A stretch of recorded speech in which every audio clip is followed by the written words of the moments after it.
Hi guys, welcome to Tin Pop channel. இன்றைக்கி நம்ம என்ன பண்ண போகிறோம் பார்த்தீங்கன்னா, கோதுமை அல்வா. அதுக்கு வந்து நான் 1 கப் கோதுமை மாவு எடுத்துருக்கேன். 4 கப் வாட்டர் விட்டு நல்லா மிக்ஸ் பண்ணி எடுத்துக்கலாம். அதுக்கடுத்து ஒரு பேனில் வந்து 2 ஸ்பூன் கீ விட்டு அது நல்லா மெல்ட் ஆனதுக்கப்புறம் அதில் வந்து நான் வந்து முந்திரியும் திராட்சையும் ஆட் பண்ணிக்கிறேன். அது நல்லா வறுத்து எடுத்துக்கலாம். பாதாமும் நான் ஆட் பண்ணியிருக்கேன். இது நல்லா வறுத்து எடுத்ததுக்கப்புறமேட்டு அதே பேனில் நம்ம கரைச்சி வச்சதை ஆட் பண்ணிக்கலாம். இது நல்லா வந்து கொஞ்சம் கொதிக்கிற மாதிரி வந்ததுக்கப்புறம் இதில் வந்து நான் 5 to 8 ஸ்பூன் சுகர் ஆட் பண்ணிக்கலாம். அது வந்து ஒருத்தவங்க டேஸ்ட்டுக்கு ஏற்ற மாதிரி. லோனா ஒரு 5 ஆட் பண்ணிக்கோங்க, அதுவே கரெக்டாக இருக்கும். சுகர் நல்லா மெல்ட் ஆனதுக்கப்புறம் நான் ஒரு சைடு வந்து கேரமலைஸ் பண்ணி வச்சுருக்கேன் சுகரை. அது வந்து ஒன்றுமே கிடையாது.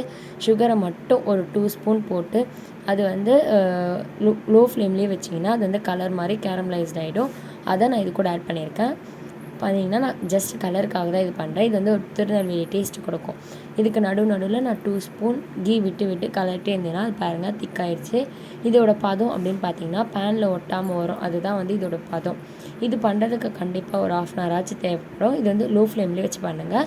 லாஸ்ட்டாக முந்திரி பருப்பு எல்லாம் போட்டு நான் இறக்கிடுறேன். இந்த வீடியோ உங்களுக்கு பிடிச்சா லைக் பண்ணுங்கள், ஷேர் பண்ணுங்கள், மறக்காமல் சப்ஸ்கிரைப் பண்ணுங்கள். தேங்க்ஸ் ஃபார் வாட்சிங்.